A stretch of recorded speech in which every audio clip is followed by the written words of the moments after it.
What up, Junkies? Welcome back to another great episode of Culture Junkies Live. I'm your host, Kenshiro. This week, we're going to be talking about Captain Marvel, obviously, as you can see from the screen. We're going to give you our brutally honest take on the movie. Did we like it? What didn't we like about it? Is it worth all this controversy? What could be coming up next? And a bunch of other great things we could talk about, especially like some of those really cool Easter eggs that we had. But let me introduce who's going to be on the show with me today. First and foremost, Mr. Fallen Marvel, how you doing, bro? Could be better, but nothing a spoonful of honey won't fix. But I'm here. Hi, guys. Bro. Thank you for checking in, even though you're sick. Miayen is on the chat, in the show and in the chat. What's up, girl? Hello, all you happy people. And also the great Daitakuji is here. How are you doing, man? I am doing very well from a very boring did nothing today day. Everybody needs a lazy day. Can't be productive every single day. You know, you're allowed to be lazy when you feel like being lazy. So, and this was just one of them days. Oh, you got a haircut too. Shaved off all your hair? Almost all your hair? I don't think it shaved off. It kind of like just fell off. Just fell off, huh? No, of course I cut it. Yeah, okay. I cut my hair. All right, cool. So we're all glad that you could join us tonight to talk about Captain Marvel and some other really cool stuff that is in the news. Also, we got a Pulse of the Nation question that Miayen is going to be directing us all through, and we're also going to talk about some of the other really cool stuff, like, for instance, the whole thing that's going on with Google over and getting a brand new VP that could be tipping their hat is getting into the gaming console wars. So that's something to look forward to. But first, let's go ahead and let's just jump right into the main topic of the day, and that is Captain Marvel. So the movie came out. Most of us went to go see it this past weekend. Like a big group of us went to go see it on Friday night. Didn't go on Thursday. Some of us went to see it on Thursday night. Saw it for the second time on Friday night. But we're gonna give you our brutally honest take right here, and it'd be very bad manners for me as the host to give my take first. So I'll turn it over to Fallen Marvel, who I didn't get to see this weekend going to the movie theater. I got to see everybody else, well, with the exception of Mao Yin. So Fallen Marvel, what was your take on Captain Marvel? What'd you like? I think for the most part, the movie did what it was supposed to do. I mean, it was, I think it was a kind of an interesting take as far as how they developed the story, because it wasn't so to where we knew all the answers going into the movie, and neither did the main character. So it was one of those things where you were essentially trying to piece together her life along with her, which kind of made it interesting. But as a whole, it was nowhere near a bad film. It was nowhere near as bad as people have been making it out to be. At this point, it's like, if it wasn't your cup of tea, it wasn't. But like, I just really think a lot of people are just really harsh on this movie, and I don't really understand why. But at the same time, I do, because at this point, Marvel has like risen the bar so high. It's like every movie that they've made is going to be under a microscope regardless. But honestly, up to this point, I've seen the movie 3 times since Thursday. So my opinion of it hasn't really changed. Like from the first viewing, like I still enjoy watching it. I think it's still a very much an enjoyable movie. And if we're going to be serious about it, if you watch Wonder Woman, it's essentially the same thing, just without a love interest. Okay, I know a lot of people. I know a lot of people had a lot of gripes with it because it had mostly feminist overtones. But we're not going to necessarily delve into that. And that's another thing I find funny too. The thing is, the movie wasn't even like really preachy with the feminist undertones at all anyway. So it was just not like, from what I can see. Not from what I can see. No. It's like, no, like it's not. Like folks just assume they're going to be what, because again, they want to associate what the movie's going to be with the person playing her, and it's just like, no, genius. Just, it's just because they want to associate everything with the person that's playing the character. But people are going to think what they're going to think anyway. So at this point, yeah. Dido, what's your brutally honest take on Captain Marvel? I liked it quite a bit. I don't quite understand that whole thing when it comes to the feminist overtones, because if you have a strong woman lead character, strong, what do you call that? Her friend, I don't know. She wasn't Maria. really like Maria. Rambo. She wasn't really like I guess you could say co-star, but more so like, cause Sam was more like the partner. But regardless of that, it was just, I liked it quite a bit. And just like how Fallen Marvel said, it was very Wonder Woman, where you had a woman who was strong. She knew what the heck she was. Apparently, actually, she didn't really know what she was capable of, but she knew that she was extremely strong, and she didn't need really anybody, but she was trying to figure stuff out for herself because things just didn't feel right, apparently. And I liked it a lot. And I don't particularly get any of the trolls or the people out there that say otherwise. But then again, I got a different mentality from those guys because I don't even know what they think. I think they're just trying to follow and be, assholes or something, I guess. All right, so I get that. So I'll give you my brutally honest take, and then we'll turn it over to someone, to the lady on the show, because she probably has a very different perspective than all of us. I like the show, and I think maybe what a lot of people really want to hear, right, is, was this a great film? No, it wasn't a great film. Did it have to be a great film is the better question that a lot of people should be asking themselves. And the answer is no, it didn't. It doesn't have to be great. Okay, let's revisit all of the Marvel Cinematic Universe origin films. Have any one of them been absolutely great outside of Iron Man?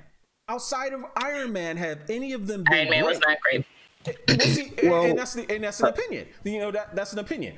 Outside of Iron Man, to me, none of those were like Avengers levels awesomeness. Are you talking about origin movies? Yeah, just talking about standalone. Standalone origin movies. Yeah, no, I don't think any origin movie was actually, particularly great, because they had to juggle multiple things. They had to tell you who this character is. Right. They had to tell you from the beginning. They had to give you some kind of freaking protagonist that, or antagonist that will, the protagonist have to take care of. And that's when you're developing a story and the character at the same time, it can get a little convoluted. Right. So and that's kind of the point of an origin movie, right? I mean, you're dealing with a lot. You have to introduce you have to kind of set up the stage. You have to set up the plot and everything. So there's a lot of really moving pieces, right? So a lot of people are, like you said, Fallen Marvel, that Marvel's so far up under the microscope for a lot of people because they've set such a high standard for their films. Like everybody expects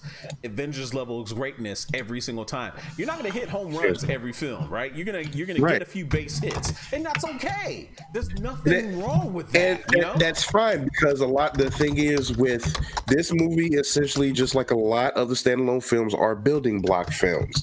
This is essentially a building block leading up to what's going on in Endgame. They pretty much just like put that building like, okay, why was she important to the overall landscape of the story? And we see they give us that in this film. And and then again, like one of the things I really liked was when they did introduce Maria Rambeau, and like that dynamic between her and Carol, like they kind of brought out that dynamic to where it's like, you know what? If I knew Carol in real life, she'd be a dope ass person to know. And it's like, and of course, like with Maria, like she was badass in her own right. So it was like when they showed up, it was like, okay, all right, I dig all this. Like they had like the supporting cast in this movie, I think was really good. Like I think they had enough like going for out, like even around Carol, to where they had enough going on to let the movie progress. Like it's. Exactly. It really worked. It really worked for me for what it was supposed to do. Was it a spectacular knock your socks off movie? No. But it did exactly what it was supposed to do, because everybody's going to be geared up for Endgame anyway. Right. So and a lot of people were giving this flack, I guess, a little bit because they're saying, oh, well, this movie is just a lead-in for a lead-in vehicle for Endgame. Okay, and You know, is that necessarily a terrible thing? Right? Is that a terrible thing? Should it not be a lead-in film for Endgame? What's the problem there? I don't understand there. You know, I don't understand that. Like, did anybody have this problem with Guardians of the Galaxy being a lead-in for Infinity War? Or, you know, Doctor Strange being a lead-in for Infinity War, or Thor the Dark World being, I mean, not Thor the Dark World, excuse me, Freudian slip. Thor Ragnarok being a lead-in for Infinity War? No. I mean, they are what they are. You know what I mean? But, Yalian, I want your take, a brutally honest take on Captain Marvel. I will say this about the film. I was critical. You guys know how critical I was and how bored I was with everything. The film was not the worst in the MCU, as some people are trying to make it out to seem or to be. It was a good film. I enjoyed the film. Now, it was slow in the beginning. I don't care what anyone else says. It was slow. It was the first maybe 35 minutes of it was the trailers to me. It was like, I mean, yeah, she don't know anything. She's kind of in La La Land. Cool. What am I watching? Oh, there's there's Nick Fury. He's young and shit, and he has 2 eyes. Cool. So it was slow, but when it started to pick up, it made sense. When they got to the little base and everything, it was like, okay, something's going on. Here's this turn, here's that turn. You got the shield. They put the shield in there, and they gave them like a little backstory of, okay, they were like, before they came like this Men in Black group, they were just kind of like on an FBI level, like, you know, weird stuff happens. But then they, you know, she was the one who took them over that and was like, okay, this is a whole thing. Like she was a catalyst for a lot of things. And I think that was a great thing that they did with this film. So it's not like she's just like, don't get me wrong, y'all. I love me some Black Panther and everything, but it wasn't just like, oh, okay, it's this guy from somewhere and he really doesn't have any part in this, but we'll let him in our reindeer games. No, she put all these pieces together, and I think that's what made the movie really good for me. The acting was great. I think all of the acting was great. I think the story could have been a little better, but I think the fact that they did not try to put any kind of love story in there and they just let her be this badass person that happens to get lost in the world and is finding herself and all that, I thought that was awesome. I loved it. The supporting characters were great. I really like, and this is from my point of view, I really like, well, all of it's from my point of view, right? But obviously. And which is valued, by the way. Right. Very valued. Very valued. I think it was fantastic, the sisterhood in it. It showed, just like you have the bromance between Bucky and Captain America, it showed that sisterhood between Monica and Carol, and then even like transferring that to Maria and Carol, even transferring down to Monica. Right. And it being this whole, like, they were a family, they were close, they were a part of each other's life. And it took me back. I was just like, oh, my Air Force days, like when I know how that is, I know how that feels. It made it really relatable. It made it really nice, even with y'all help me out here. The person that she always saw in the visions, I forgot what it was called. Wendy Lawson. Dr. Lawson. Yes. When they even had her character like continue, and then the way that they did, I thought that was all great. And I thought it was when people talk about this feminist aspect to it. Right. And I've asked this question of several people who have said it, some of them being male, some of them being female. What was the what can you point out was the feminine? Like, they were heavy-handed on the feminism. Please point it out to me. Right. Please point that out to me and show me what it is, because maybe I just don't understand what that looks like. And all of them were, well, you know, there was this woman, and I'm going to tell you this is why a lot of folks was mad, and I don't care, and they can... because Lawson ended up being Marvel. And I was like, they just killed the chance for you to go back and try to change it up and try to have him come in. So they killed that. They killed that right there in its tracks, and it's not going to happen for you guys. Sorry. And I don't care. And it doesn't need to happen. Let me address that real fast, right? Well, okay, go ahead. Let me address that real fast. The whole thing with Marvel, Marvel has a lot of fans, right? Going back, Marvel hasn't been prominent in the Marvel universe in over 30 years. Let's get that straight. I know. He is a legacy character back from the golden age of Marvel Comics. He hasn't, like I said, his most relevant stories were the Kree Skrull War and both him dying and him facing off against Thanos, because Thanos was his arch nemesis, and also when he died of cancer after fighting Nuke of all characters. Nuke of all characters ended up causing him to catch a fatal case of cancer and ended him dying. So I'm not gonna weep over Marvel being lost. I mean, yeah, it was a little jarring, but at the same time, is it really that important to to establish him and then have it's not that important. I will say this: the way that they slipped that in, the finesse that they had when they slipped that on in there, and it was just like, oh. Yeah. This is Marvel, y'all. I was probably one of the only people in the theater, like, okay, I see what happened there. That sounds petty.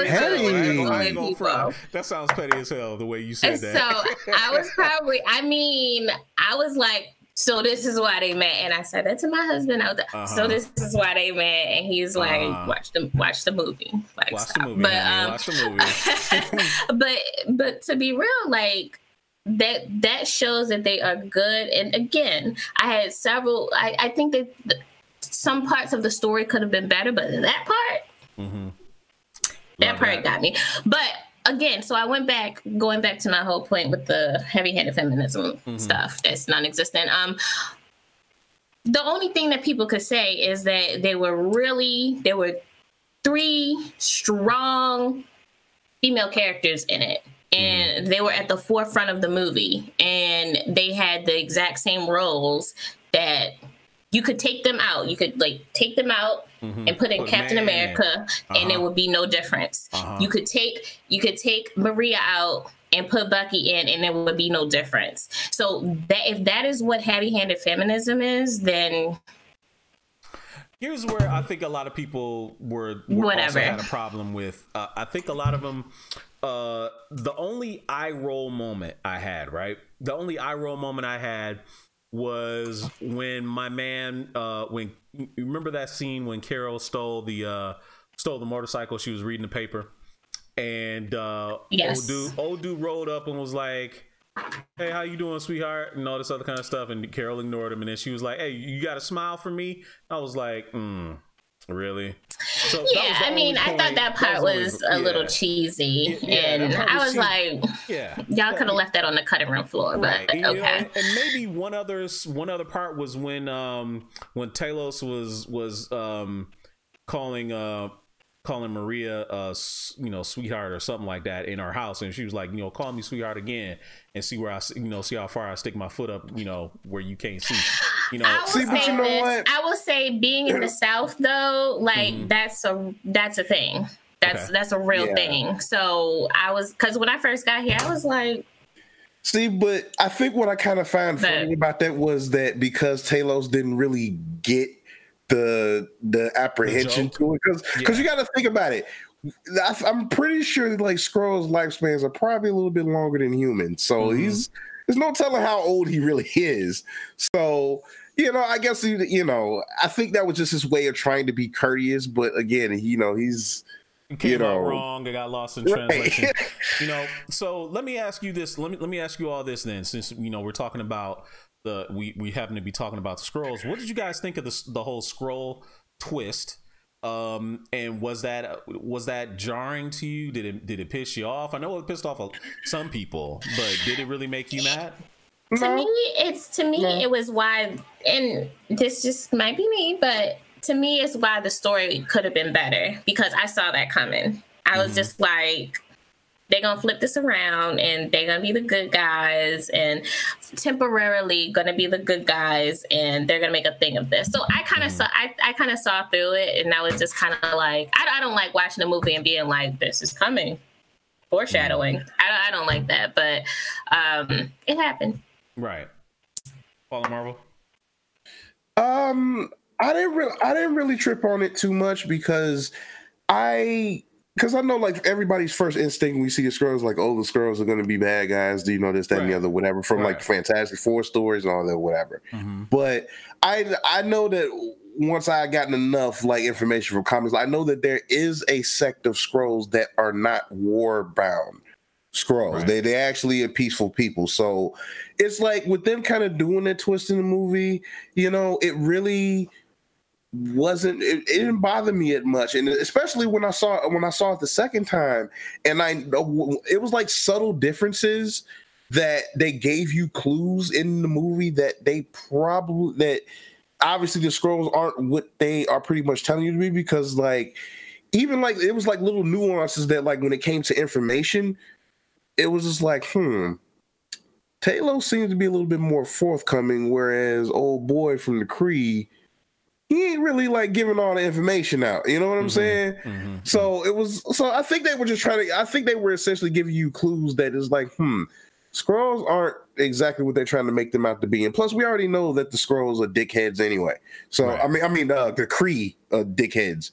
So it's just kind of like, I mean, I guess like if you don't know that going in, fine. But like with me going into this movie with like no real comprehension on who's going to be doing what and why, it was like, okay, I'm fine with this. I'm cool with this. So I didn't have an issue with the Skrull thing. Now, if they do something different with the Skrulls later on down the line, that's fine. I mean, they could do the whole thing where they're like more war-bound Skrulls later on down. Like they still could, but you know, I just wait and see. I mean, it's not like all set in stone. Yeah, Dido, you know, you're not really, you know, that comic knowledgeable. Comic geek. Yeah. Comic geek. So, you know, you probably weren't as affected by the whole Skrull twist.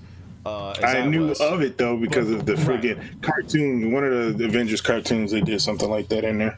Yeah, if I remember correctly. Yeah, it was Earth's Mightiest Heroes, where the Skrulls came to Earth, and I think. And I know of Super Skrull. Yeah, but you know, I guess the point I'm trying to make is, you know, if the Skrull thing doesn't bother you, you know, obviously, you know, they could always, in Captain Marvel 2, explain why Carol has been gone for so long, because literally when we see the end of the movie, she's flying off, you know, to take the Skrulls to their, you know, their peaceful new planet, like she's Goku taking the Namekians to a brand new planet or something like that. But essentially while she's out there, she could find the other Skrulls that are not, you know, peaceful. Or, you know, this could, you know, what do you think about this possibly leading into like phase, what are we on, phase 4 now, I think? Is that what this is? This is the end of phase 3. Yes. Yeah. Thank you. Yeah, this is end of phase 3. No, I thought it was phase 4. No, sure? they haven't started. We're on the last legs of phase 3. Yeah, Endgame is the end of phase 3. Okay, so if this leads into phase 4, and you know that opens up the door because of what the other piece of news that we'll be covering next week is basically confirmed and coming. This could be a very integral part to phase 4, and maybe even bring in some of those other characters. So what's your thought on that? Well, there's many thoughts, because some of the stuff that I heard is that there isn't going to be a technically phase 4 like we have had 1 through 3, where all the movies revolve around a big event. But that may change, because what we heard is that they're not going to do team up movies anymore, but they have to do, because if they're going to have X-Men, if they're going to have Fantastic Four, if they're going to have shit like that, it's going to. But regardless of that, Fantastic Four, from my understanding, has something to do with the Skrulls. And that could be something that goes on. We don't know what's going to happen in Endgame. For all we know, it could be a universe clearing thing where everything that we saw is done, and it could go on to Universe 677-44 and start new movie stuff. We don't even know that, and then it could reset all this other stuff. Because when it comes to comic books, how many times have they reset shit in the comic books? I don't know, because I don't read them. It gets too damn convoluted with that crap. But I know they're going to come out with Captain Marvel 2, and it's, from my understanding, it's still going to be another prequel. Being the fact that it's not going to be set on Earth more than likely, so it really doesn't matter what year it's going to be. But they could have something to go into that. So I wasn't really too surprised with the change with the Skrulls. I was kind of like, okay, being the fact that I do know about this, I think the way they call it, Secret Wars or whatever they call it with the Skrulls. Secret Invasion. Excuse me, Secret Invasion. That I was sitting in the theater like, okay, how are they going to do that? But that may not even be a plan. So part of me I'm excited about the possibilities of what can happen. Right. Because I enjoy watching all the movies. I seriously do. I put it out there that I don't think Marvel has made a bad movie yet. They've made good movies, and then they made great movies, but they haven't made terrible movies. Now, that's my opinion. Other people can feel whatever the fuck they want to feel. I think they've been either good or great. There's not as many great ones. Not as many great ones. Not nearly as many great ones. No, as there are just good ones. Right. I mean, there's probably like 4 great ones. Seriously, out of all of them, all the rest of them are good. I'd have to really think. Yeah, I'd have to really think. There's only about 4 great ones. But they're all worth, like, when I try to say good, I'm comparing them to stuff from other comic book style movies and how I felt while watching them. Right. And that's how I get good versus great. But regardless of that, I look forward to seeing what they got to do. And it's just like, it's fun speculating with everybody. Now, can I give a quick shout out to one character? And he wasn't a good character. Korath, the way that they like pieced that together, because I always wondered who the hell he was. And I really didn't know. It didn't like click for me at all. And I thought that was brilliant. I just thought that was brilliant. So shout out to him, because I was just like, this dude, this little, he Thanos boy. Oh, really? Right. Yeah, so when I said the same thing. I saw him. I was like, wait a minute. I was like, so can one actor be 2 different people in the Marvel universe? And I was like, wait, no, that's the same guy. Right, exactly. That's how I was okay, because that was, I had several nerd out moments in this film, and I thought it was a lot of great Easter eggs, and I live for that stuff. So let's talk about those a little bit, and then then we can wrap it up and move on to the next thing. What was your favorite Easter egg that you saw in that you got in this film? There was a lot of Tarantino call outs. There was a lot of of course there was the Kevin Smith call out, but what was your favorite one that you saw? For me, it was the Kevin Smith one, most definitely, because I didn't catch the Tarantino. I mean, I saw them, but it didn't hit me in the face like, oh, okay, my gosh. Because I'm sitting there thinking, I can't remember the hell the lead Skrull's name was. But I was like, why the fuck is he? Talos. Like, why the fuck is he drinking that damn thing? It looks so stupid. And the way he was doing it. The way he was doing it, I was just like, then when I saw the picture next, I was like, oh, okay. Yeah. And it's the exact same either. I didn't catch that either. And it's like I couldn't unsee that when somebody pointed it out. I'm like, wow, that's... And then there was Nick and Coulson with the Skrull riding in the car, looking exact like Sam L. and John Travolta in Pulp Fiction. Yeah, but I think it was pretty dope. I think it was totally the what you call it, seeing friggin' Stan Lee there, and then seeing Mallrats, because I back in the 90s, man, I was written the hell out of Mallrats and Chasing Amy and all those. I love those movies, and then to see him reading the script, and I was like, that's crazy. But now Stan Lee is in the Marvel universe as himself, so that's kind of like a, what do they call those, a paradox or something? Almost, because it's like, he exists as Stan Lee. He exists as one of the buddies of the Watchers. He exists as a FedEx delivery guy. He exists. I mean, it's almost like he's Impossible Man or something like that. That character Impossible Man, and the Marvel character, he's like the Marvel equivalent of Mr. and Mrs. Fiddlick. In the Marvel universe, it's almost like that, because he's like everywhere. That was pretty cool for a lot of people. The damn Tesseract as a freaking MacGuffin, like just popping up out of nowhere. Like Nobody expected to see the Tesseract popped up, and it was there. Didn't expect that at all. But they had to explain how Shield eventually got it because I didn't feel like they did. I don't feel like they did. I liked it. I liked the fact that they put that in there because it made sense to how they were so protective of it. And I was, again, it turned the Shield, and this is just my mind working, it turned them from the FBI to like Men in Black kind of thing. It put them over because I was just like, why do they care about this? Like, what put them on that track? And to be looking at extraterrestrial threats, you mean? Exactly. Yeah, got you. That's one of the things, though. I like how they put that together. Yeah, that part does make sense. LGZ watched it 4 times last weekend. Wow! Oh, nice. Keep going. Maybe you can get it. Go watch Avengers for free, like that one dude that watched the other Avengers 50 times in a row or something. Yeah. Or watched it 50 times. So keep doing.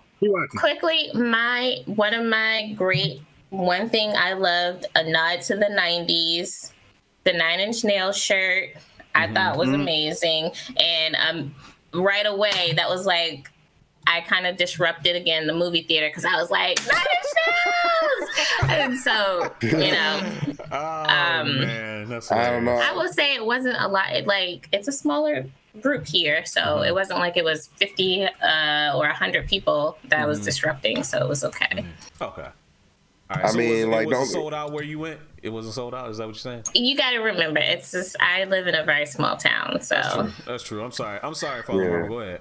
No, you good. I think like the only time I really kind of like the moment that really took me back was probably obviously when they showed when they saw the Game Boy. That took me back, and then when they played I think it was Come As You Are, like in the third act. Yes, the Nirvana. Like, I was like, man, like that took me back to the like early mid 90s. So it was like, yeah, like and I'll say the music in the film, even though I will call out, that was just like, you can't be playing like Nirvana and then go turn around and play No Doubt. Like, you know, it's not the same time. I didn't really like it. No Doubt. That took me out of that last fight. Yeah. I didn't like the No Doubt song. That's a good song. It's a good song, but not for that scene. No, you know what? This is how I look at it. This is how I look at it with the use of that song. See, I know a lot of folks are really going to be taken out of like because of, okay, this is the reason why they play this song or because of the tone of it. But it was still at the same time when Carol kind of like knew what she was capable of and she knew what she was doing. She was just letting loose. No, I dig that part. I dig that part completely. I love that song for the scene, but I'm just like, for the era, like this is me being like a nerd about like rock music and stuff like that and the time frame, because I'm just like, those two songs weren't out in the same time. Now, if you did the Garbage song and stuff like that, all that stuff was playing within but you know, some was early 90s and then other stuff was like late 90s, and I'm just like, y'all mixing it up too much. So, but I like, to your point, I like the I'm Just a Girl for that part, because I dig the song, I dig the fight scene, but I'm also like, y'all 5 minutes ago was playing 1994 stuff. So I'm like, get it together. Well, yeah, I get it. I just think the way they handled it, I think it worked for me, and it was because it was just like it was just a fun scene, because it was just her just like, it's like, hey, this is what I can do now. I'm just cutting loose now. It's just like, you know, and like, I don't know, that was just like a really cool part to me. It's like once he really just, you know, when the gloves came off and got the, you know, just got going, it was just like, okay, like this is the Carol I'm familiar with. She let loose now, you know. So it's, I don't know, it worked for me. I enjoyed it. So we say all this, we like the film, but we liked a lot of parts of the film, but we all acknowledge that the movie wasn't like stupendously great. So what rating would you give it, real quick, everybody? What rating would you give it? 7.5 for me. Okay. That was pretty average. A B. It's a B. Okay. About a B minus B. It's like on that, you know, teetering on that out. I I give it a 6.5. That's a very low B, like B minus. Yeah, That's not a B. Is it a B? That's like more like a C minus. That's more C minus D area. It's like if you were grading on so if a 10 is an A plus, 9 is an A 8 is an A minus, 7 would be a B plus, a 6 would be a B, a 5 would be a B minus. Like you just move. I said 6.5. So yeah, so B plus. No, from what I remember, when I got a 65, that was a D. We're not using that standard. We're not using those standards. That's what I'm used to. I will say this: it's a 6. It's a 6.5 for reasons I've already stated. I will say, in Marvel, if you're out here listening, please bring in here some Monica. You already set the story up. Just make it good. Follow through. Like, you set up a lot of this. This was a great, that's what I wanted to say. This was a great bridge movie for so many things. So let's keep that energy. Let's keep that energy. And if she doesn't, and if Carol doesn't continue to go off in Endgame, you have failed. I agree. And you know, what she showed, I argued, and that's another argument I would love to have, like, just real quick. You know, there's a lot of people that got mad about the claim that she's the most powerful Marvel character. And I think what they're confusing power for, they're confusing power for strength. Like, they're thinking she's as strong as the Hulk. No, she's not as strong as the Hulk. Is she more powerful than the Hulk? Yes, because of what her energy projection is, what sets her apart from everybody. Is, you know, you look at all the Avengers that we've seen in all of these movies, who's on that level of energy projection? Nobody even comes close to that. Like, when she was facing down the Kree, it's not even an armada, it was 3 Kree capital ships launching a bunch of warheads with fighter squadrons in all of them. She took them all down without barely breaking a sweat. And she just got them powers. Like, I would say she didn't break a sweat at all. Yeah, it's like, and you know, she wasn't... I will also say, and this is the future, I don't do this very often. Yeah. DC, take notice, because that's the kind of shit that Superman should have been doing. I'm just gonna put that out there. And to that point, because of the arguments I've been seeing, this movie has it's essentially become the Man of Steel of the MCU. I wouldn't say all that. I would honestly, because look, you and I see differently on Man of Steel, correct? I don't know. How do you see Man of Steel? I'm not sure. Okay. No, you tell me. You tell me how you feel about it, and I'll tell you. I'll agree or disagree. I don't think Man of Steel was a bad movie. I don't either. Like, I thought it wasn't a great movie, but I thought for what it was good. I thought it was a decent movie. I think it was a good origin story movie. Period. Right. Mm-hmm. Thing is, with people kind of giving Captain Marvel that same flack a little bit, and it's just like, you mean like that troll in the comments, Tony Young? Tony Young, sir. Let's. Because that's why they want to say. Because that's the thing. A lot of people try to use that whole thing where it's like, oh, she was this powerful, this, that, and the other, like, you know, whatever. And it's just like, but she is that strong, though. So it's like, what's stronger, though. Stronger. She doesn't even know how strong she is. So my whole thing is, well, I will say that, and this is why, like, I was like hesitant to say that comparison, because, you know, I usually don't compare the two companies and blah blah blah, but. Superman should have been going off like that, like on some, I can if I want to, I can just end you all kind of thing. Mm-hmm. He never to me, he's never shown that. They've never depicted him like that. I mean, the closest we came, and you can't even really call it that, was when he basically punked Steppenwolf in Justice League. Nah, son. So we're not even talking about that, because it shouldn't have took 3 movies to show that. Yeah, no, I agree. I agree with that. I agree with that. So my thing is, Captain Marvel off break, it showed. She was just like, oh, so you guys are a starship, huh? Okay, I got you. Bing, bang, boom. Right.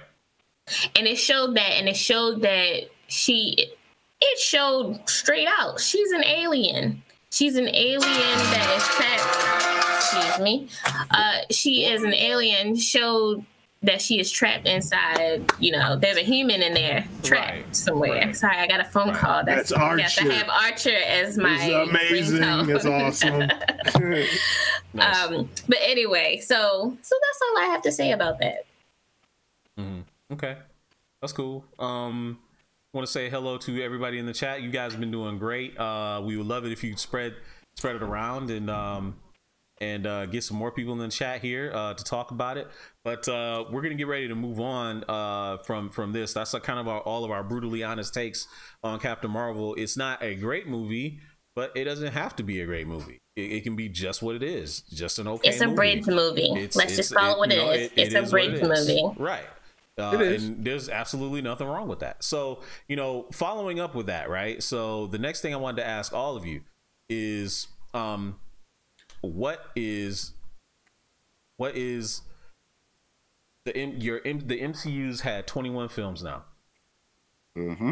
There's only been some that you could classify origin film. So I want to know what your favorite 5 MCU origin films are. Now, we must have a caveat here, because some films that are like the first solo films for some of these heroes, they're not actually origin films. Like the ones that I would disqualify as being origin films are The Incredible Hulk, Black Panther. I wouldn't disqualify Doctor Strange. No, because Doctor Strange was pretty much origin. But Ant-Man, Iron Man, Captain America the First Avenger, Captain Marvel. I almost want to disqualify Guardians of the Galaxy because it's not an individual hero, but it is the genesis of the team, so you kind of have to put that together. I gotta before I can make a informed decision.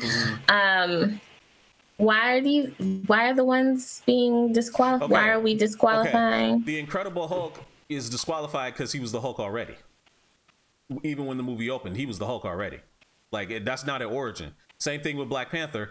He was the Black Panther already, so that's not really an origin. He didn't rise to become the Black Panther. He already was the Black Panther. It was just a movie about him. So you can't use Captain Marvel because she was already Captain Marvel. But she really, I don't know. But in the movie, you saw her getting her powers. She became that. You know what I mean?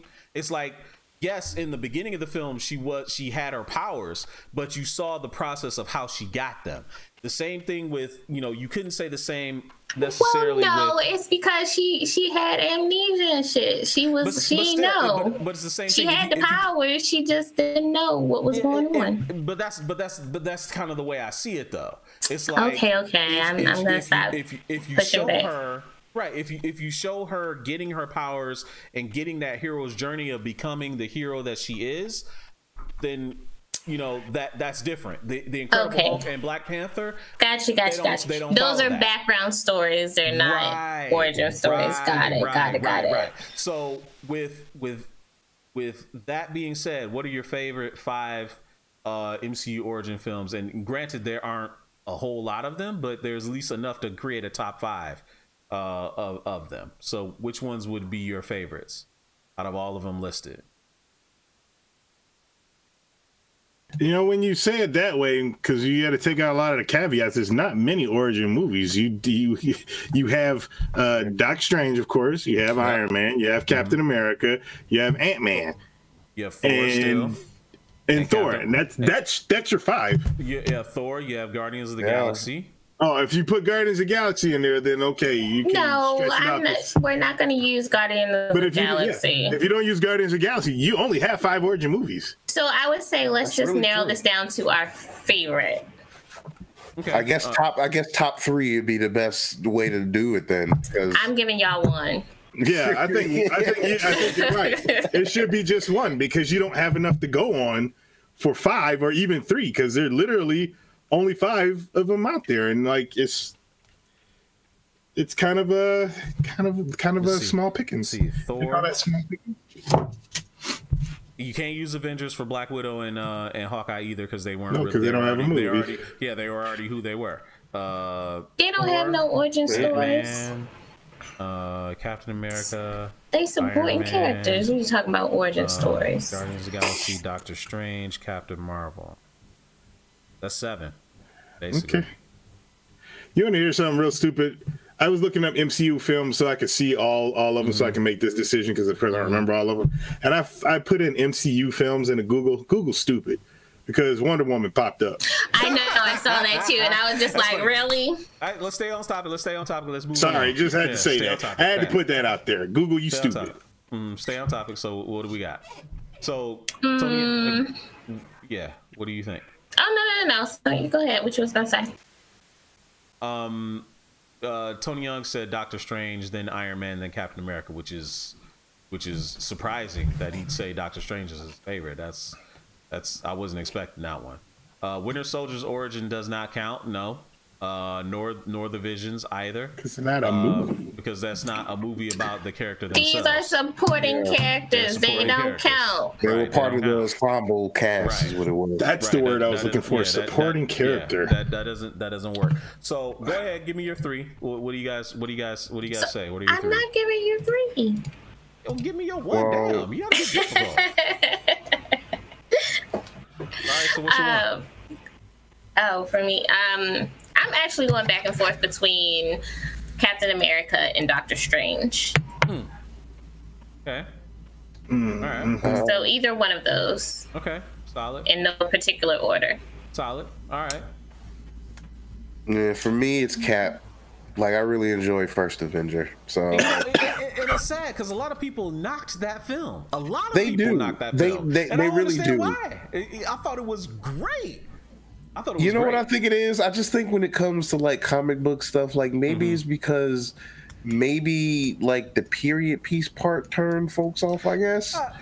But to me, that's what made it interesting. But the thing is, me, I also grew up watching The Rocketeer, which I love. So same director, had the similar feel with like the World War II still stuff or whatever. Like it's that was the perfect get for that movie. He was the perfect. It worked. It worked for me. Yeah, Joe Johnston did a great job with it. So hey, Dada, what's your favorite origin movie?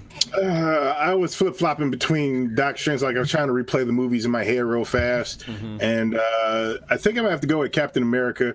I like Doc Strange a lot, but I think the antagonists they were a little weak. Not saying that they weren't decent, it's just weak because Doc Strange basically is still kind of fish out of water, just learning this stuff, and it's like, oh, okay, I got to handle this. Granted, he is apparently a genius and is able to do stuff like that, but like I like Steve Rogers. I just like seeing his growth. I like his fortitude. I like his commit. I like that stuff. I like seeing that stuff, and that's why I think out of not counting the Avengers trilogy or quadrilogy or whatever you want to call it, Avengers, I really love those movies. But Captain America, the trilogy of Captain America is probably my favorite. The 3 out of all the MCU. The trilogy of Captain America is probably it might be, and this is controversial to say it, might be the greatest comic book movie trilogy of all time. I agree. That's why I go with Captain America. I really liked all the Captain Quality wise, and as far as like reception wise, like it's pretty true. I mean, I am not because Winter Soldier is one of that great ones. Winter Soldier is definitely one of those great ones. Still, like probably might be the single greatest MCU movie I've ever seen. It was that good. Like it hit all the notes. It was like a lot of people will put the Batman trilogy above Captain America. No, dude. No. Look, they are always compared the Dark Knight trilogy with the Captain America trilogy. No. Let me tell you something. It's hard to do that because of like the tones both movies have and where they stand in their respective worlds. But it's right because they both stand in like different like areas within their categories. But it's like when it comes down to it, people are always comparing with Cap trilogy and the Dark Knight trilogy. That's like a lopsided comparison. It is, but I mean, for me personally, because I look at it's like, okay, I look at both trilogies for where they stand and what they were supposed to do, and whatever. I look at that, and the thing is that, like, as quality as the Dark Knight trilogy is, say if people still like on the fence about the third movie, the thing is, as far as the progression goes, Cap wins, in my opinion. Like, as far as progression goes, Cap wins. Like, what do you mean by progression? Like, what do you mean by progression? I think he talks about the story arc of Steve Rogers and how he, like, the beginning, the middle, and how he is. Yeah. It is, his evolution as a character. Exactly. They have opposite evolutions, and this is also why you can't compare them on so many levels, because for Bruce, he starts up at a high level and he goes down. Where Cap, he starts at a low level and he goes up. So you can't compare that. That's a lopsided comparison that doesn't make sense. I mean, does Bruce really start from the bottom though? I mean, like, start like no, does he really start from the top? I mean, he starts at the top because of his ideology, because that's what you have to go on with these characters. Their ideology, he has a very high ideology, and he's good, and he thinks of all these great things. Steve has, he's a weak person, and he becomes a stronger person. Yeah, but Bruce wanted to kill his parents' murderer first, though. But there's still again. There's the ideology is so different. If we should be comparing a trilogy with the Dark Knight, it should be Iron Man. Oh man, I do think it should be Iron Man. I think I have stumbled upon a very good topic for another day. I think I have stumbled on a very good topic for another day, because man, this one could get pretty heated. But can I go? Okay, that's fair. Can I get back on topic with the? I will say I made up my mind, and it's Doctor Strange for me. Doctor Strange, okay. It's Doctor Strange, and it's for reasons I was similarly about to say. He was so full of himself. He had to become like he was. You saw him as this whole different person. And it's not necessarily a weak person or anything like that. But he was this person who was at the highest, right?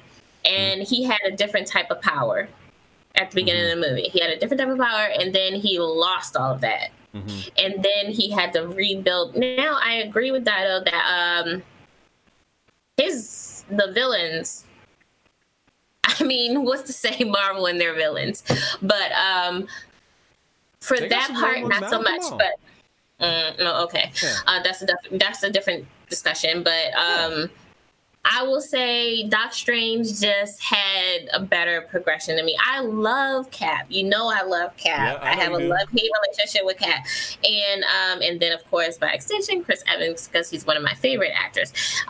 Dude, that man is Cap. I don't care what anybody says. That man is Cap. He personifies the man. But see, I remember when he was in Not Another Teen Movie. So that's the thing. Whipped cream bikini. And I still watch that movie. That wasn't him. That was Josh Hartnett, though, right? With the No, that was Chris. That was straight up Chris Evans fan, 100% Chris Evans fan, who even liked him as the Human Torch. Another topic. Dude, how could you not like him? He was literally the best thing about both movies. Yeah, the best thing about those movies. I'm just saying. I'm talking about Chris Evans' origin story now. And maybe he'll play Human Torch. I'm talking about him before he got where he before the Captain. I'm a day one. Okay, I'm a day one. Okay. But anyway, I love Cap. I said all that to say I love Cap. I love all of the Captain America films. But I have to say, as far as origin stories go, boom, he's it. He has it for me. Doctor Strange has it. Benadryl, Bloom, that's it for me. So if I'm just gonna be fair, I would, man, I definitely got to save this topic for another day. Which is the better trilogy, Iron Man, Captain America or Batman? Because that's. I'm gonna come out the bait. I'm gonna be saying it whenever we do that topic. I'm gonna say this is a lopsided an unreasonable obviously you can bring in Iron Man to it as well. You know, I would just say we could just do a trilogy and go on that, because you know, if you put Iron Man next to the Dark Knight series, that Dark Knight is going to kill it. Let's just be honest. Yes, it's going to kill it. Like, the only good movie, and that's why people do not trilogy is Iron Man 1. Like, literally, the only good movie in the Iron Man trilogy is Iron Man 1. That's the only one. I'm glad you said it. Yeah, it's the only one. I'm not kidding. You know, I thought a lot of cool stuff happened in Iron Man 2. Justin Hammer was awesome. Mickey Rourke's Whiplash was great. Okay, hey, man, my bird. I want my bird. No, come on. You know, but look, no, literally. You know, Video Game Her is in the chat saying, like, we're committing blasphemy. I'm committing blasphemy by saying that I will blaspheme all day. I will blaspheme all day. Is Iron Man 1. That's the only one. But you look at the Captain America trilogy, right? The Winter Soldier is literally the fulcrum upon which the MCU revolves around. Like, it basically changed everything. It was the finest. It was the finest MCU movie from the standpoint of, you know, it was a political thriller, it was an action thriller at the same time. It had a lot of great drama, and, you know, it had some really cool moments, some epic moments. Like, I mean, dude, it's like, you know, I you know, if I had to pick a top 5 of the most epic moments in the entire MCU, I guarantee you there's 2 scenes from the Winter Soldier that would be in it, and that would be Cap versus Shield. That's number 1. That would be Cap versus Shield, and even some people will say Cap on the Lemurian Star, because a lot of people did not even know how badass Cap could be until they saw that scene. Like, when he that opening tanker scene was fucking, dude, was amazing. It was amazing. Like people was like dudes, because you know how some black dudes are, right? They always think, always think that nobody, that some dudes really ain't nothing until they show they can fight. A lot of people in the first Captain America movie were like, what's the deal about this dude? Big deal about this dude. He's a super soldier. So what? He doesn't really fight all that great, all that kind of stuff. Cap jumps out of the Quinjet with no parachute, lands in the ocean, sneaks on the Lemurian Star, and takes out almost everybody on the boarding deck before the parachutes even land. It's amazing. It is absolutely amazing. But dude, I can talk about that movie all day. I really could.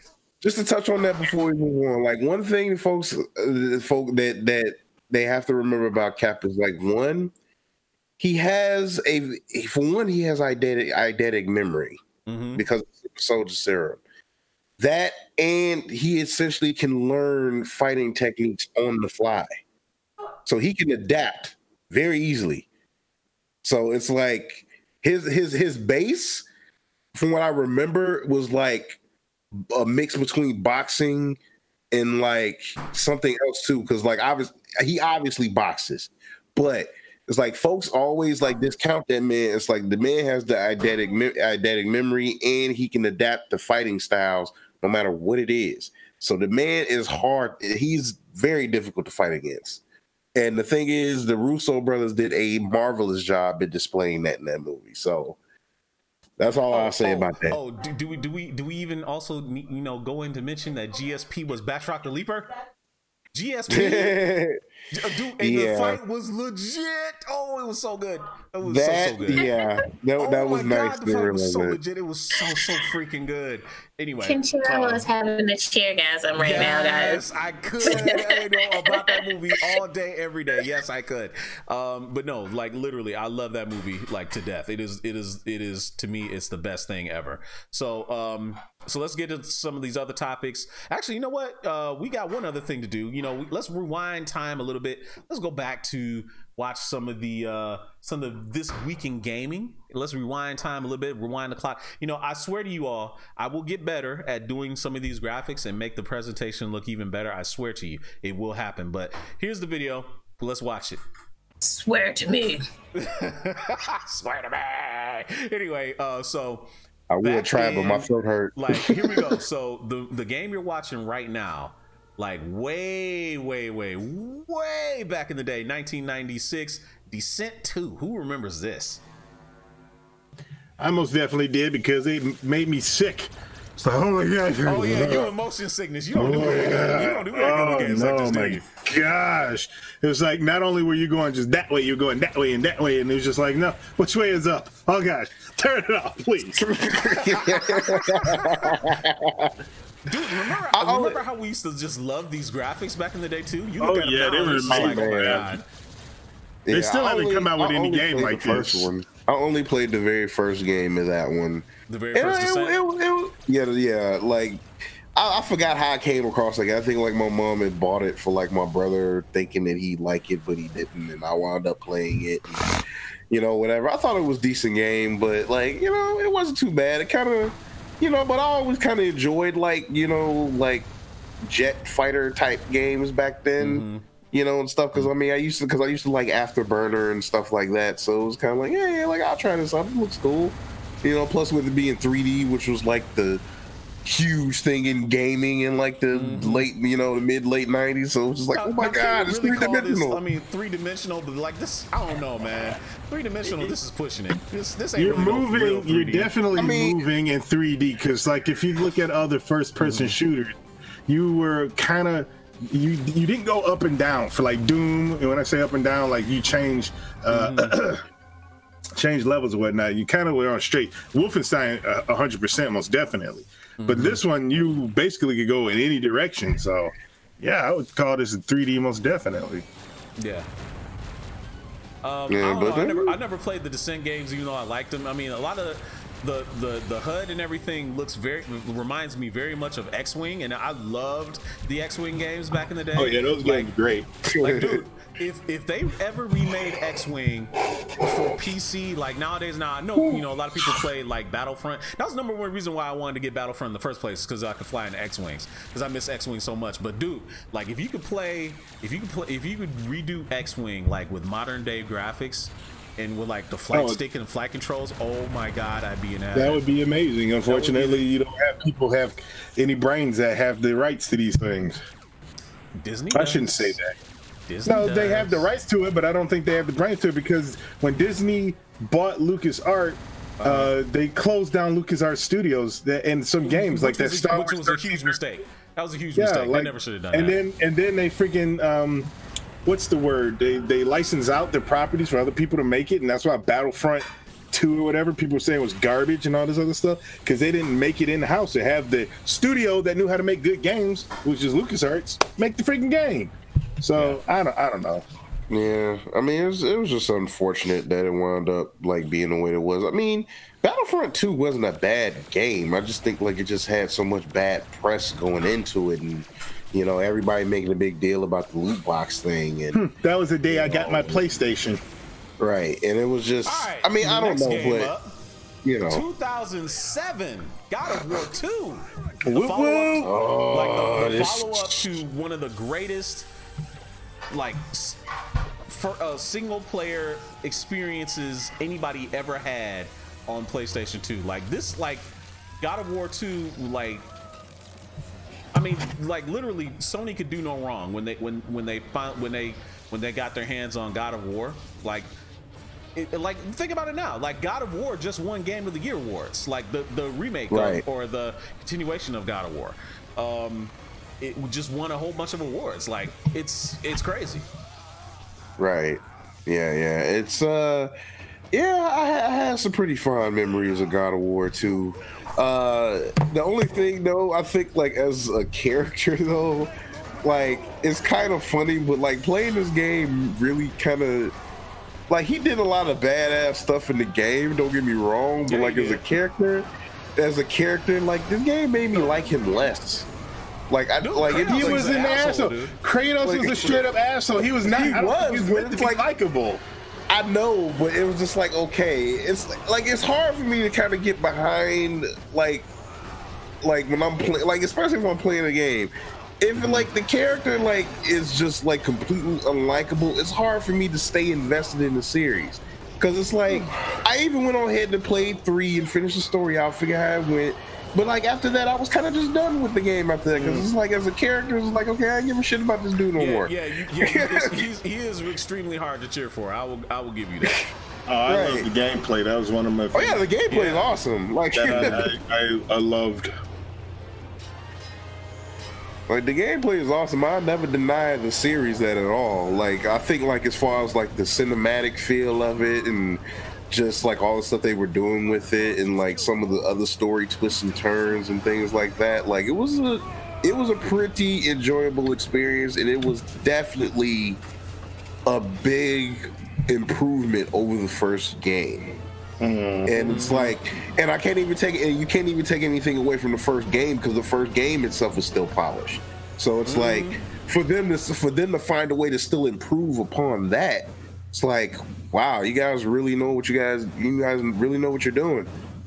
And then lastly, Resident Evil 5 in 2009. Yep, I bought that game on that day too. So hey, so you know, didn't Resident Evil 5 get a lot of flack for being? Because people thought it was racist. Because people thought it was racist because it was set in Africa and all the zombies were black people. And I was like, well, duh. I mean, there was. I mean, I saw like some fair-skinned blonde people in there too. They put them in there because of that stuff, and it was like, I mean, but hey, I mean, the fourth game took place in Cuba, in Spain, and Spain they were all somewhere, white, and they were like all Spaniards. So I mean, you go to Africa. I mean, no. I don't know. She's like, no. What do we know? You don't kill black people in Africa. I'm not talking about that. I'm talking about the comparison. No. I'm not. No. Let's not do that. Let's not. But I get it. I'm just like, so you plan to go to Africa and you think it's gonna be white zombies? Probably not gonna happen. I mean, I'm not. Well, that was the whole thing. That's what people were saying. It was racist because you're killing black people in it. And I was like, well, I wasn't trying to make the point of it being racist. No, I know. That was the controversy. That was that whole controversy thing, and that's when they started putting fair-skinned zombies in the game because they didn't want to like, oh, okay, we're just killing black people to be killing black people, and I was just like, you know, that's not the point of the game. I don't know why people are trying to make it seem like that at all. You know what my criticism was of this game, and what is my criticism of most games? Why can't I make my own character? Right. Well, didn't they try that with like one of the online ones that didn't do that well? I mean, they shouldn't try it just online.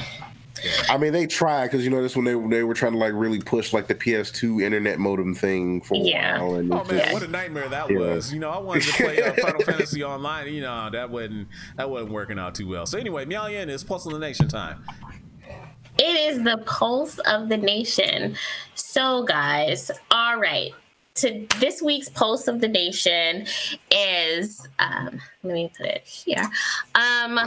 Which popular book do you want as a TV series next? So we asked this question because one of my favorite books and one of my favorite TV shows just came back, American Gods. And then next month, of course, we have Game of Thrones coming back, which is also a great novel. Yes. And we wanted to know what books, what novels do you want to see as a TV show? What do you want like to tune into every week that you have read barely? Or you might want to read, you haven't read it yet, but you're just like, they should turn this into a TV show and maybe then I'll pay attention. So, any of you guys have any books, novels? Very hard. Any types of novels? Oh my gosh, what's the last book that I read that was interesting? That's No. It's not necessarily just book like novels. You can do graphic novels as well. Oh, exactly. Yeah. Okay. Well, if it was graphic novels, I would definitely do. Even though they're making, I hear they're making a movie of it. But I don't want it to be a movie. It needs to be a TV series. Irredeemable. I think that would be fucking great as a TV series. A movie, not too much because so much character development and whatnot in it. But I think that, and I think they're also doing Invincible. Invincible is going to be an animated movie? TV series. Animated TV series. Yeah. Oh, but why? No. I mean, if it could at least get fleshed out like over time, like I'm usually cool with it. So I'm like, I wouldn't mind seeing a revival. Target market though. Yeah, I know. Like, I guess like the people WB thought Titans was directed for. But anyway, I don't know. Like for me, I wouldn't mind seeing like either the Heroes of Olympus / Percy Jackson series being revitalized as a TV series. You know what, man? I really liked the first movie. I really did. I did. You know, introduced us all to Alexander Daddario. I didn't think the movie was terrible. I didn't think it was great. But as far as like a teen series made into a movie, I thought it was really good. Yeah, I enjoyed the first movie too, but like that was like definitely a series that made me want to read the books. And it's like, as much as I did like the first movie, and after reading the book, they left a lot of stuff out that first book, a lot, and they changed quite a bit. It was like, dude, this would have worked so well in this movie or whatever. Like I get that you can't put every single solitary thing in a book in a movie, but it's like, I don't know, like just folks just kind of have this thing where they just want to just change it so much, and it's just like, just whatever. Man, but you know, so is anyone surprised to hear that Marcus Superior Pryor brought up Power Rangers Shattered Grid as a TV series choice? Anybody? I was trying to ignore that. Okay. Yeah, I know how I feel about how Power many years Rangers. has Power Rangers been on TV at this point? Exactly. I'm like, they done did Power Rangers, y'all. Come on. Right. Even had an episode tie-in, you know. Oh, it's the other Marcus. My bad. Marcus Well, Smith. you sounding like a different Marcus right now. Sounding just like him. Haters. And at the same time, I don't care which Marcus it is. I was Tony Young had a really good suggestion. He had a really good suggestion. The Stormlight Archives by Brandon Sanderson. Okay, I like that. That sounds interesting. Oh, wow. Mr. Ringo is a learned man. I think I hate it. Anyway, go ahead. Well, so there's another series that's going to be coming out on HBO sometime this year. I'm hoping after Game of Thrones, they decide to release it, but it's Watchmen. You know, they're going to be having a TV show, and I'm excited because it's not taking place. It's not like a remake of the film and of the graphic novels. It's a continuation. So it's like it starts after the film, several years later and stuff like that. So that's what got me thinking like, okay, so this is like a graphic novel that I love. And I think it's going to just be interesting. Also, Regina King is in it. Y'all, I love me some Regina King. Academy Award-winning actress, Regina King. And what's this? It's also. Do you guys know Jeremy Irons? Yeah, the actor. Jeremy Irons is going to be Adrian. He's going to be an older Adrian, aka the smartest man in the world, all that kind of stuff. So it'll be very interesting seeing him as that character. If you watch, there's an HBO trailer out there that like quickly shows him as a character, and I'm just like super intrigued about it. Like, guys, I'm obsessed. So yeah, that was what I was thinking. Okay. Any other books before we get out of here? No? Going once, going twice?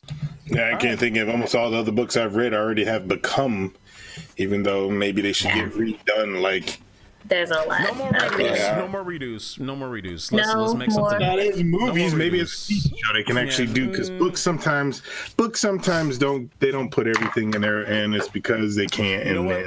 True Blood was the perfect example of that, because Charlene Harris's vampire mystery, I forget what was it called, I forget her vampire series. Basically, I know what you're talking about. Vampire series. What? Vampire's Assistant? No.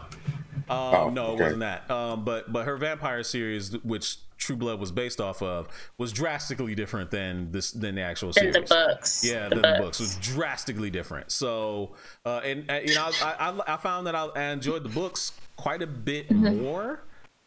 Maybe because Anna Paquin wasn't getting on my nerves. That might have had something to do with it. Look. And you know, Bill the vampire also wasn't getting on my damn nerves either. So with Okay. you know, whatever. But you know, moving right along. So the next thing we're going to talk about is the kind of the juicy news that's come out about Sega and Google. Now, you know, Jade Redmond, who you may know from her Ubisoft days and her association with Assassin's Creed, and from her EA days when she was a producer on their Star Wars games, all of a sudden announced yesterday that she's a VP at Google. And what is a prominent game producer doing, you know, at Google as a vice president if she isn't going to be doing something games related? So there's also there's a rumor out now that Sega and Google are partnering up on a console. So is Sega getting back into the console wars with Google as their partner? How do you guys feel? What do you guys feel about this news? I want to say I'm excited, but I have a feeling that two things is going to be done with this. First off, because it's going to be something by Google, it's going to be digital only. And I'm pretty sure that's going to be a fact. Not a bad thing, because if you like playing video games, it doesn't matter if they're physical or digital. And because Google's not going anywhere, blah, blah, blah, you probably always have your games. But number two, Sega's not going to do what I want them to do. And that is take games that were fun from the Genesis, the Sega Saturn, even some of the 32X, and the Dreamcast, and make them available in some high definition looking blah blah blah. I don't know if they remake it. I don't care if they remake it. Just put it out there where they can play it. They keep concentrating on old Genesis games. That's great. But they keep coming up with the same damn classics. Keep coming up with more Sonic. Sega got more than that. And I have a feeling we're not going to see like hardly anything. Like there's tons of stuff. Burning Rangers for out there. Would love to see them. That's a Sonic Team game. Sonic Team made that game. Why haven't we seen more of that? Daytona. Like Daytona 2 never came out of the arcades. Why haven't we seen that? Scud Race. There's a lot of freaking fun games that we just didn't see ever again from their respective platforms.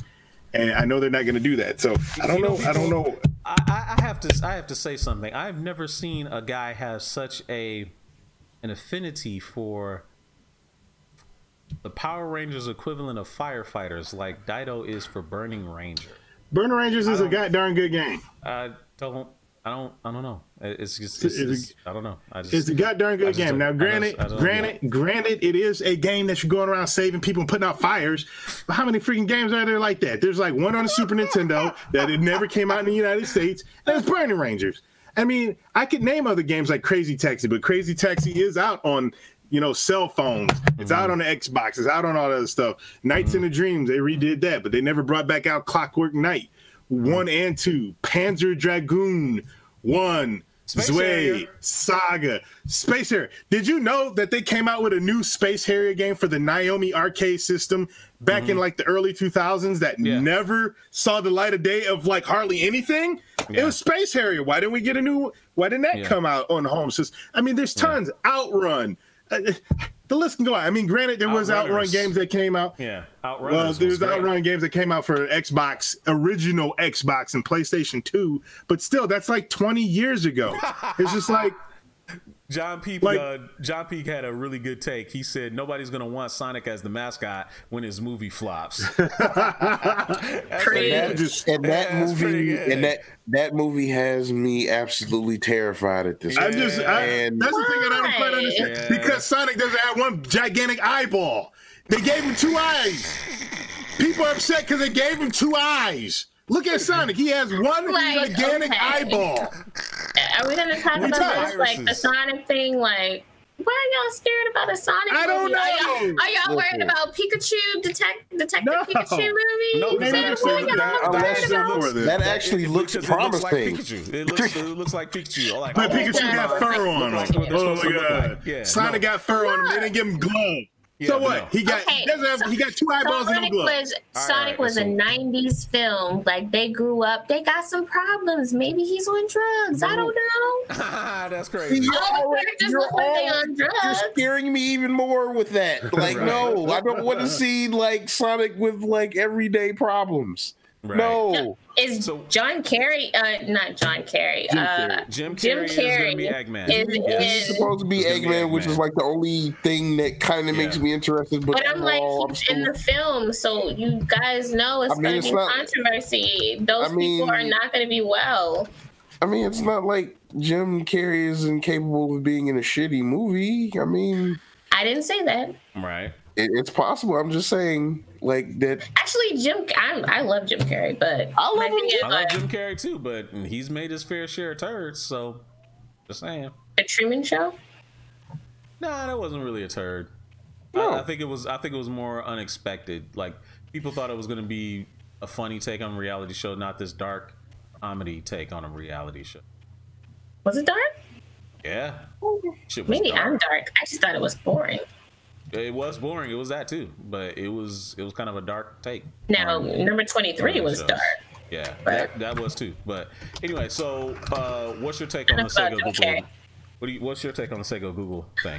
I'm like, sometimes you have to get someone who has run a semi-successful company to on board, and I think that she's pretty experienced. I'm not going off on a limb and saying that this whole, I'm sorry, okay, so you have Sega and you have Google. Neither of them have a really long track record of making a good product last over the years. I mean, I'm just saying. Okay, I'll say it this way. Their competitors successfully crushed them on hardware. So, how many are you guys I wouldn't say that about Are you guys Google running out? Are you guys running out and getting? Sega, Sega, yeah, I got a Google phone right here and I love it. Are you running?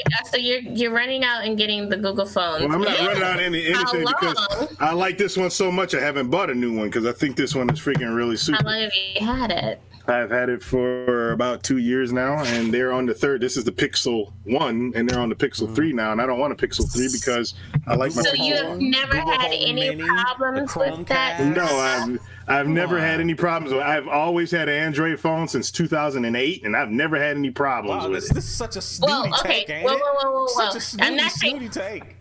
It's not a snooty take. I'm just saying. I'm just saying, I never had a problem. For phones, I'm not thinking about Google. I'm not thinking about getting a Google phone. I know most people don't think about the. I'm not thinking about getting a Google laptop because I saw one. I won't buy a Google laptop. I saw one their freaking that Pixel phone is did amazing. really bad, and so the Pixel phone is freaking amazing. You should look at some reviews. I'll link you to some reviews for the camera. You're probably one of the few people who I've talked to who has it, that didn't say it. You haven't been talking to the right people because everybody I know that had a Pixel said it was amazing, and before that, the freaking Nexus 7 was freaking amazing as well. But regardless of that, I mean, I've been proven wrong on that point on this subject. I'm not thinking about Google when I'm thinking about getting hardware. They do a lot of other stuff, and this is where a lot of companies go wrong when they try to do everything. They said that about Microsoft. Microsoft used to be great example. Microsoft used to be software only. Actually, you know what? I do have to apologize on that. That's who I was thinking about when I was thinking about shitty phones. Microsoft. Yeah, Microsoft. So that was a wrong thing. Google didn't make a shitty phone. They made a shitty laptop. But yes, Microsoft definitely made the shitty phone. But my whole point in saying that is Microsoft tried to do everything and they found out certain things they can't do. Google is really trying to do everything, and I'm just thinking about, look, I don't have a Google Home. I'm never gonna have a Google Home unless in some crazy way they end up paying me to have this thing in my house, and then I'm gonna end up on a horror movie. And yeah, no, it's not gonna work. No, I don't want any of those speakers. I don't want Alexa, Google. I don't need any of them. But my thing is, I don't need a Google console. You already got it. you already kind of have one. If you look at the NVIDIA Shield, granted, it's made by NVIDIA, but it's powered by Android. And people, literally, I can point you to tons of reviews that say, I agree. I agree with what you're saying with that, but it's the best set top. Period. It does 4K, of course. It does freaking PC gaming via streaming, even I don't care about that. It also can play all the games that are on the freaking whatchamacallit. And for emulation, they say it's the best emulation box. It can emulate everything, including the Dreamcast and the Naomi at like freaking high resolutions at 60 frames a second. So don't need it though. I don't need it either. I get exactly what you're saying because I don't have just like don't need it. So again, when I'm thinking, okay, Sega is coming and they're coming together. Okay, maybe some good games are coming out of it, and I hope that they're going more on the software side because I think that would be more profitable for them than to try to make this whole console thing. But that's in my mind. That's not the first thing I'm thinking of when I hear like old Sega person becomes Google VP. I'm just like, they're getting a talented person who knows a craft, and maybe they're going into some type of gaming software instead of gaming hardware. I don't think they should be doing that. If they are, I get they are trying to also rival Apple Play, or not Apple Play, but they have Google Play and all that kind of stuff with those games. I think that is what would make them stand out. It's good. That's kind of what they're doing. I think it's all that kind of stuff, but making a console is it's going to be in competition of the things like the NVIDIA Shield. I guarantee you, even though the word that's coming out is that it's supposed to be more powerful than the Xbox One X, which is the most powerful console at the moment. But I'm pretty sure the market is not even going to be like that, because like even me talking about the NVIDIA Shield and how great I've heard a lot of stuff, I don't want one because I like my consoles how they are.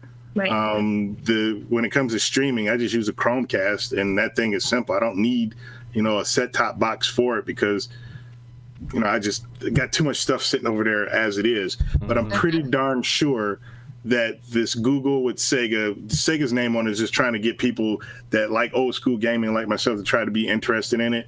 But I'm pretty sure it's not even coming out to compete with Nintendo or Sony or Microsoft. I think it's going to be in the realm of people who are buying set-top boxes like the NVIDIA Shield, and I don't even know why the whatever Apple's is called, because that one, it's for people who like Apple.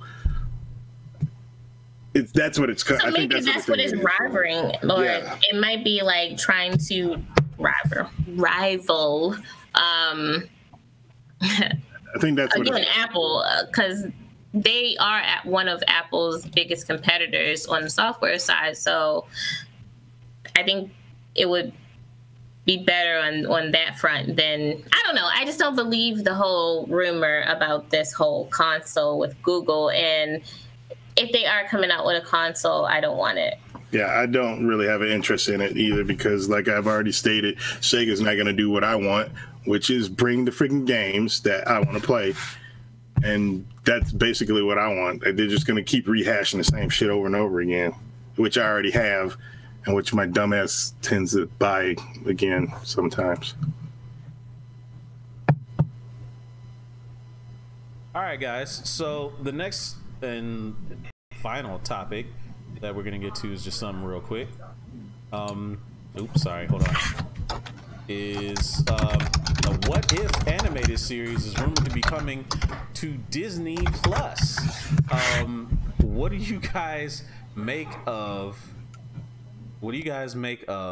a What If animated series? Like, we all know what the What If series is. It's basically the one-off issues that Marvel would write in a series. Basically, exactly is a what if scenario. Like, what if Peter Parker became the Punisher instead of Spider-Man, or what if Flash Thompson became Spider-Man instead of Peter Parker? What would be different? Or what if there was another one? What if I forget what another one. So there was a what if on Civil War. Like, what if Iron Man had proven triumphant, like completely triumphant, gotten one. So what do you guys think of the prospects of a What If animated series, and does it bother you that it would be only on Disney Plus? I love the idea of it. I've followed a lot of the What If comic books growing up. And I think actually one of my first comic books I had was I think it was What If Scarlet Spider Killed Spider-Man. Mm-hmm. And it's like that one really kind of stuck to me, and like I've always liked the alternate story offshoot type of stories and stuff anyway. So like for them to make an animated series about it, I think that'd be a great way to kind of have like all these alternate stories of what if with certain characters, whether certain characters will turn bad instead of good, or this, that, and the other, or hell, like they could even possibly do something with like one of my favorite books that they have is they could like mess around and create the Exiles out of this, and it's like I've always loved this stuff when they were actually do like other alternate stories and like alternate universes and things like that, because the thing is some of the stuff that we know now as established multiverses started in What Ifs, which was actually pretty cool. So it's like, because I think if I remember correct, I think what was it like, wasn't like Marvel Zombies a What If at one point? Yes, at one point before it got spun off in its own series. Right. So it's like some like a lot of those like really are good and like really become good enough to where like they wind up spawning off into an official universe. So it's like I'm all for it. Like if it's standalone on the Disney Plus stuff or whatever, it's like, hey, you got a lot to choose from when that streaming service starts. So it's like, hey, I'm all for it. Miayan. I will not be buying the Disney streaming service, as you guys know. So it'll be fantastic on whatever programming they have on there, because I will be watching it. So I think it'll be great for the people who want to watch it. I do think it's great if they do have the What If series. I think that would be extremely interesting. But like I said, I'm that's not going to entice me to buy it. So I'm gonna say something. You may not get it right away, but I guarantee you, before your life is over on this planet, you're gonna have that Disney. Mm-hmm. And some of the stuff that they're coming out, it's just it's just like that may not be entice you, but just like their entire catalog of their stuff is gonna be on there. If they put their old stuff, I'm pretty sure you like Gargoyles. Come on now. I don't know anybody that didn't like Gargoyles back then. I didn't say. Look, I like Gargoyles. I do. I like a lot of their cartoons, but it's not like I don't have it in my life right now, and I'm fine. So no, I'm just saying, right now you may not. And now let me tell you, it's not going to happen. Oh well, actually, should never say never. I gotta do my research. But like, if somehow, like Hulu was like the Golden Girls is coming off, and Disney service was like the Golden Girls is coming on there. Boom! That's how you get me. I got me some Golden Girls in my watch list too, though. Like the Golden Girls is my guilty pleasure. If I have nothing else to watch, if I know nothing else to watch, I just throw in the Golden Girls and I will watch any of it. But anyway, that's not the point. I have almost all of the streaming services right now, and we have satellite, and I'm like, I can't. The only reason we have Hulu is because we have it for it. We pay less than $5 a month for it. So I'm like, okay, cool. I'm going to take that and I'm going to watch all of this. But right now where I'm at, I'm like, Disney, y'all have to come up with something that's fire for it to get me to watch it. Like CBS, they almost have me. They have one more good show to get, and then I'm there with it. Because I'm a Trekkie. I was born a Trekkie, you know? Mm-hmm. I want to watch it and all that kind of stuff, but sorry guys, I'm just gonna suffer and foam at the mouth, like waiting for you to bring it on. I'm sorry. I don't know. That's where I am. That's where I am right now with the streaming services. Hey, It really- you know what? Okay, so I'm sorry. Did you say you don't get CBS All Access, or you do? No, I don't have CBS All Access. They need to get another show. They need to get another great show on there, and I'd be like, all right, I'm gonna watch it because it's another like show. Jordan Peele's Twilight Zone? You mean like that? I mean, you know, but see, I'm a little scary, y'all. So I'm a little scary, so I can't. It interests me. It interests me. It damn well but better, I'm a little scary. I'm a little scary, so I'm like, you know, am I going to sit up here? I already have insomnia. Am I going to sit up here a little bit more? Like, you know, I thought I saw something move in the corner, just like I saw one. You know, wow, really? Twilight Zone was never like that. This ain't Tales from the Dark Side. Twilight Zone is the original, like, psychological thriller. Yeah. Exactly. So I don't know why you're trying to debate me on this right now. I'm just saying. Look, Star Trek I have Discovery a wild is a imagination show. as it is. I know it is, and show. I have seen it, and I'm just like I said, I'm foaming at the mouth, waiting. Did y'all gonna bring it in? Did you watch it on Plex? Yeah, you did. Don't be talking about family business. Don't be talking about family business. Don't be talking about family business. But anyway, I don't have CBS. I don't have CBS All Access, even though I would like it. And like going back, I think it would be great to have the What If series, and I would want to watch it and stuff like that. But I can't say that I'm excited for it because every time I hear, this streaming service that I don't have is about to have this new thing, I'm like, yeah, that sounds great. In a minute. Yeah, you're not gonna have a choice in a minute. I don't think. I think that's the way. Like literally, y'all not finna box me in the corner. Hey, that's not going. But see, and that's the thing. Y'all not gonna box me in the corner. I will go read books. I don't have to watch TV. I will go read books. Okay, I guess so. All right, that's cool. So that's cool. So, Fallen Marvel, did you give your two? Yeah, you know you did. I think it keep you thinking. I wish Super Nerd Plus was here because man, he go ham over this one, man. You know, he would think this would just be an absolutely fantastic idea, and just think this is like the greatest thing that ever happens. But you know, he's not. So it is what it is. For me, I think like depending on what is going to be available at launch is when I'll probably pay my money for, because like my thing is going to be content with the stuff that's coming. You know, I'm looking forward to it, but it's definitely going to depend on what's available firsthand. Right. No, I hear you. But anyway, guys, this has been a fantastic show. We almost went 2 hours today. Like the Captain Marvel topic took up an hour on its own. Like that's how great the discussion was today. We had a lot of fun talking with all of you all, and I hope you all had fun too. Did you all have fun? Of course, I always have fun with you guys. Like even as ill as I am right now, but I have a date with Miss. I couldn't even really tell that you were sick. Yeah, but I have a date with Miss NyQuil tonight, so yeah. That Mistress Miss NyQuil, I feel you. Yeah, she gonna knock your ass out too, bro. Yeah, I know. She gonna knock your ass out. Yeah. Anyway, so you know, I hope you all had a really fantastic time talking. I know I did, and the rest of the Junkies did.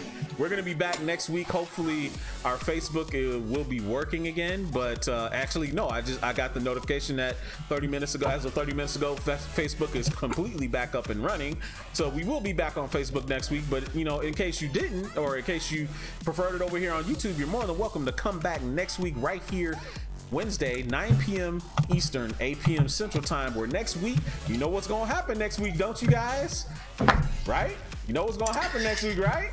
Disney, Fox, Disney, Fox, Disney, Fox, Disney. It's gonna be done. Next week, pump it up. Disney, Fox, Disney, Fox. We're talking about that almost all show, like all the. Give me my Silver Surfer movie, damn it! Give me my Silver Surfer movie. Dude, it's gonna be great, man. It's gonna be great. I can't wait to talk about that. you know, already got it set. So look out on, you know, join us on our Facebook channel, you know, Culture Junkies, facebook.com/culturejunkies.net.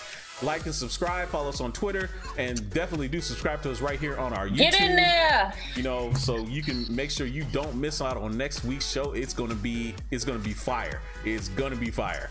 I can almost guarantee you that. So for all my good friends, for Miao Yin, for Great Dadakuji, and for Fallen Marvel, I'm Kishiro. We'll see you guys next week. We hope you all have a fantastic week.